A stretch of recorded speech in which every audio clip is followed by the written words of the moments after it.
Okie dokie. So next up, I have the pleasure to bring to the stage one of the most peaceful presences I have ever had the pleasure of meeting, Dr. Jonathan Solomon.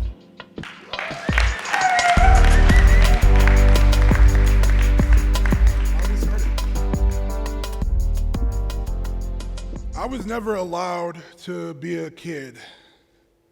Whether it was communicated to me or not, there was always too much to worry about and a sense of responsibility that I had to carry. There was one small period of time during my childhood when I felt like a kid. But of course, I ruined it. I guess I'm to blame for it myself. So it was a typical fall day in the Mount Airy neighborhood of St. Paul, Minnesota. And I'm going to answer a question that I know that most of you are probably thinking, yes, there are black people in Minnesota. I remember waking up in my own bed inside of my own room, something that was really important to the story. I would begin the short walk to the neighborhood elementary school, Franklin Music Magnet to be exact. Of course, I ventured off with a deck of Pokemon cards, the newest Captain Underpants book in my backpack, while sporting a saxophone case in my hands. It was my favorite day of the year. The day that the Scholastic Book Club allowed us avid readers to redeem points for free books. I was the biggest and best reader in the class, so of course I was looking forward to being acknowledged by my teacher for my reading accomplishments. As I prepared to redeem my books, one of the kids in the class started making comments about me being an Oreo for reading books. At the moment, I didn't respond because it was a comment that I had heard often before. I heard this comment growing up in Cleveland, Ohio, but it was something about this comment on this day that stuck a little bit differently. I wasn't violent like most of the men I grew up around.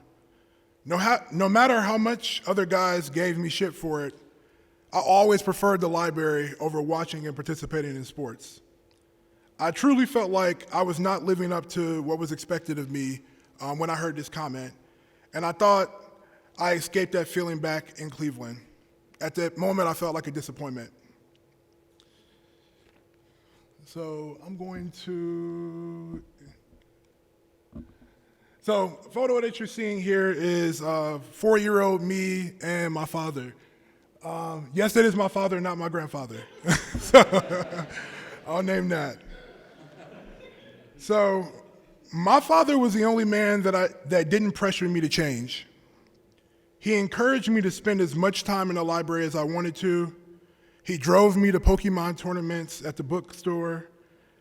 He made a stop at PetSmart so I could watch animals. And he also made stops at Wendy's so I could order 20 chicken nuggets and a chocolate Frosty. Why are you letting your kid eat that?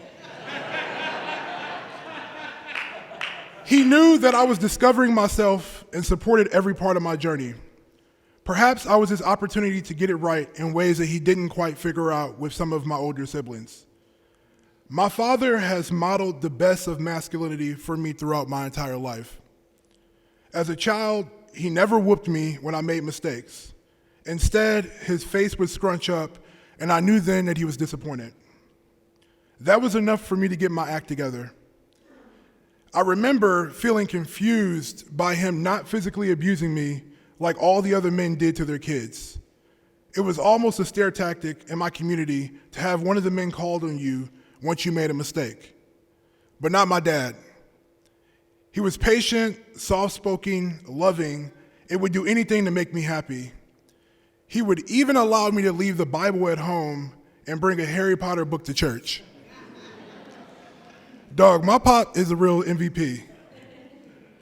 And although this was my reality at home and that felt safe, that all changed the moment I stepped outside the door. There comes a time when the actions of one just aren't enough to fight the pressures of the world. I was already a fat kid growing up, so there was no way I could also be soft. The pressure to act like a boy became too much, and I started caving in. I slowly gave up playing the saxophone because playing the instrument was hella soft. Next, it was reading, because why would any boy be obsessed with living in a reality that isn't his present? I went from being a teacher's favorite to throwing chairs all over the classroom. I started getting into fights and finally came to the conclusion that it was time for me to go back to Cleveland. After begging my mom to come get me from this realistic Oreo land that I was living in Minnesota, she finally came. I was ready to return back home to my old hood in Cleveland so that I could be toughened up. And that is exactly what I did. I abandoned my childhood and my boyhood because of external and internal pressures to perform masculinity like a real man. I'll never forget the day that I left Minnesota. I walked into court for my parents' custody battle and actually refused to look or talk to my father. I felt ashamed to be doing this to him, but I also felt that it was time for me to grow into a real man. My mind was made up and I was going to Cleveland. Perhaps I am the one to blame for everything that happened to me after that day. From homeless shelters to living in abandoned buildings with no running water. Filling milk cartons of water from the crack house across the street so that my sister and I could wash up a couple times a week. We had to make sure to not use all the water though, so that we could pour some of it into the toilet that had been sitting unflushed for days. From moving around to live with different family members to going to foster care. I actually remember that moment like it was yesterday. The windows in the abandoned house that we were living in were knocked out and instead replaced with cardboard boxes. My sister and I were asleep on the couch, a couch that she urinated on every couple nights. A couch that we would flip the pillows on to get the driest side. We saw the flashlights piercing through the cardboard windows and knocking on the door.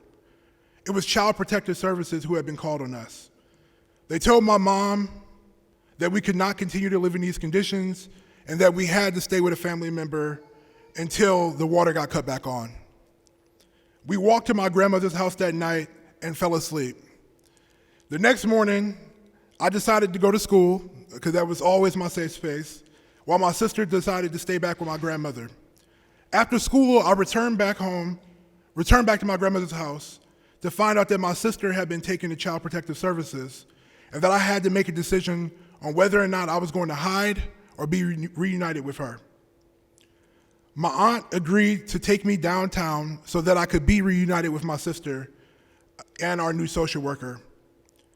She placed garbage bags over her car seats before she let me sit inside the vehicle.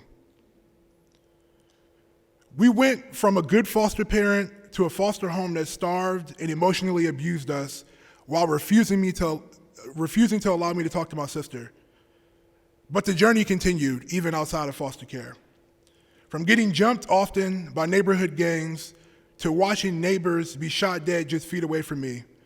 This was a life that I chose, and at the time, I believed there was no excuse that my age played in it. This was my fault. But as I reflect back, I saw these things as my norm and conditioned myself to see things as good as a survival instinct. I grew into what I was told was an ideal man during that time period.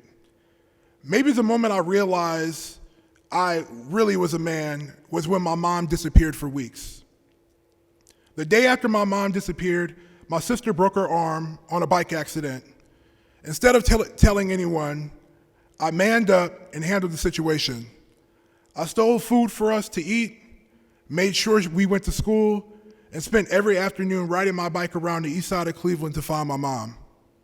Those experiences hardened me, and after years of being called soft for not playing sports, I began playing and earned a football scholarship to play in college. I had finally arrived. I learned a lot about my parents through these experiences.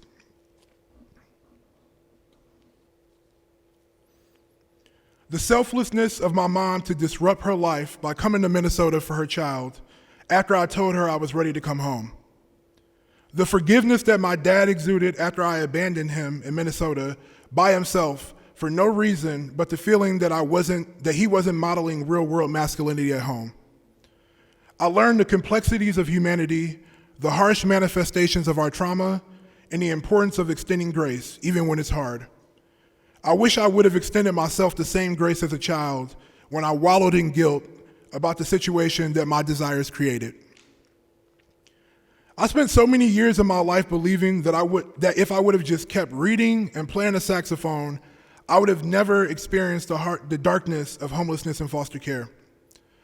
The feeling of feeling less than, not accepted, and soft had too strong of a hold on me. I wasn't ready to operate in authenticity then and lost years of myself for it. But I'm ready now. Fast forward to my current situation. I joined a group called the Black Men's Reading and Reflection Group, which has truly served as a safety net for me, where I'm able to be vulnerable with other men around some of the challenges that we've experienced together. And I found homes and texts from authors like Kiesi Layman and Bell Hooks, so returning to some of that reading.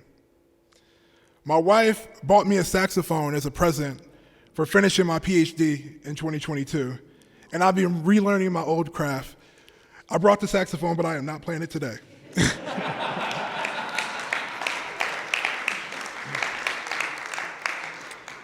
This returning to the things that I once loved has been healing my inner child and allowing me to become the man that my father would be proud of. I hope that I can inspire other boys and men to walk in their authenticity. We're not alone. Thank you.